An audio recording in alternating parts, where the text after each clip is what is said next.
Alright guys, try to show you here the hooking and unhooking and sliding the fifth wheel procedure here.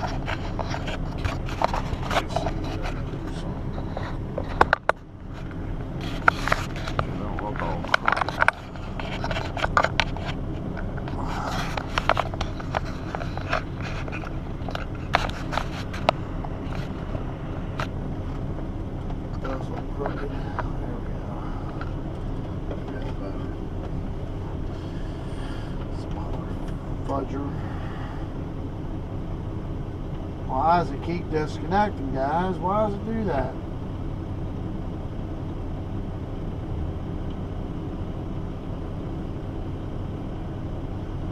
Alright. Drop the air suspension. Let it drop for a few seconds. I've already pulled the pin in my air lines while I was out there unloading.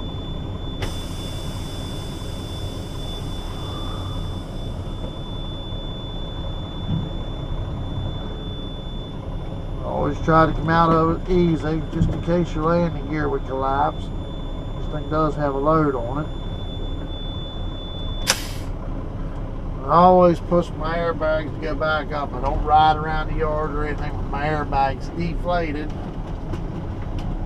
I don't know how true it is, but I was told by a mechanic before that it's hard on the transmission with the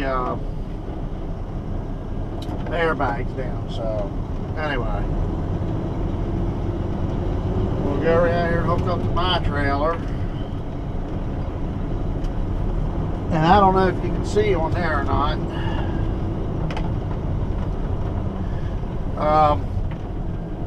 See kind of like a little rust color down there on like them teeth. Well,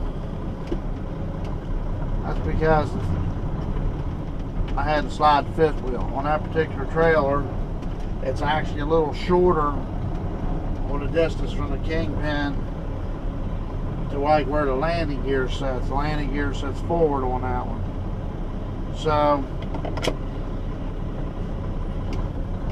I always slide my fifth wheel back, because otherwise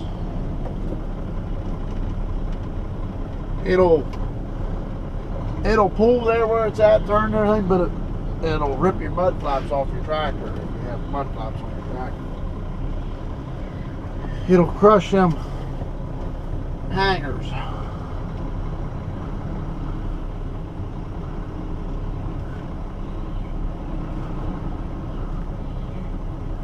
Alright, I'm back underneath there. I don't usually put my airbags down when I hook up to an empty trailer. When I load a trailer, yes. Back underneath over nice and easy. You can see how the pin kicked in. Tug on it, make sure it's all locked in there. Now what I'm going to do is I'm going to slide my fifth wheel. Push the button. Most trucks will have, let's see if I can do this real quick. This one doesn't particularly have a buzzer, but it does have, see the fifth wheel? It's got these locks, you know, so you don't accidentally hit them, or if you do, you realize something's out of place. You push on it and it lights up. The only bad thing about this kind is you can't see the jaws release. That is the only bad thing about it.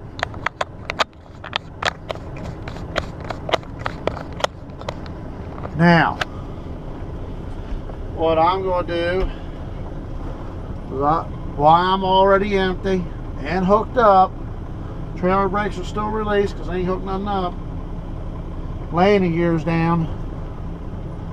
See, it don't have hardly any weight on there.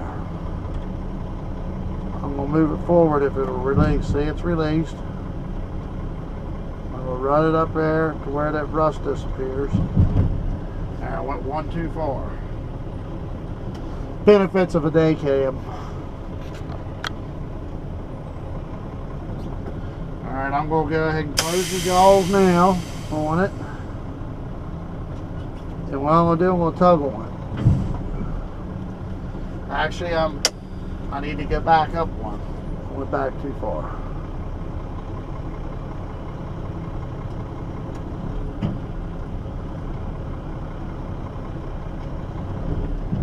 Right there's where I want to be.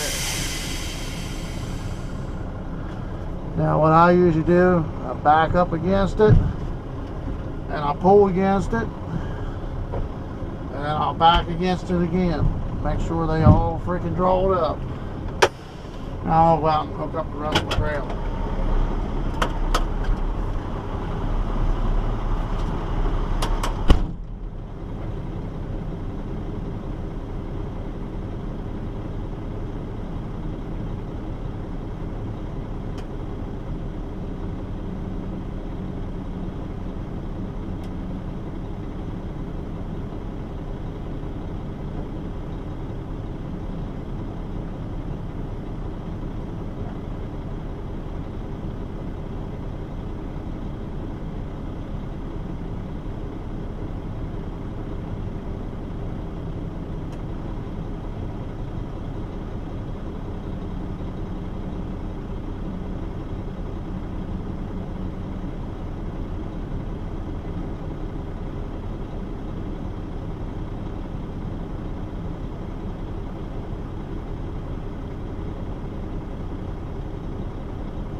Alrighty, now I'm hooked up.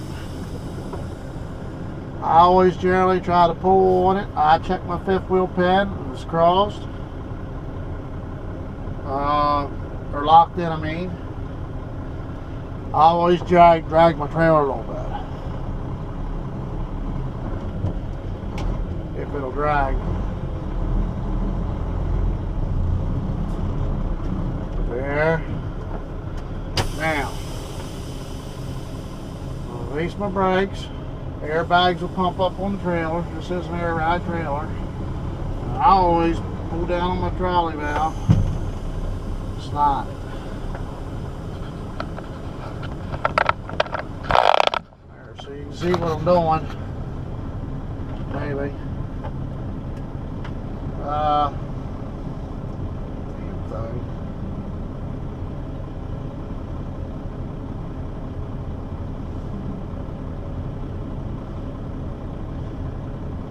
Turn forward if you can see it or not. Anyway, yes. This right here is my trolley valve. So say I pull against it again. Alright, we're good to go. Write down my time here and leaving. And we're headed home. 12:30.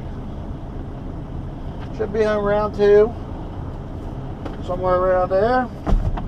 And that's how I hook and unhook trailers. I know I didn't show you everything, but it's real basic. It's how you slide your fifth wheel. Fifth wheels are, some of them are different. This here's a little different than what I'm used to. I'm used to the one where the pins slide in and out, rather than on being on like a roller. But it's all the same. It works. So hopefully that was helpful to anybody that's not used to doing that. I know most guys that have sleeper trucks, they generally run their fifth wheel all the way back. Unfortunately, in a day cab, it's a little different. You generally have to throw your weight up onto the front because, especially like these shorter trailers, and there's no way of sliding anything on these tankers. Most tankers do not have sliding tandems. So, alright, thanks for watching, guys. Have a good one.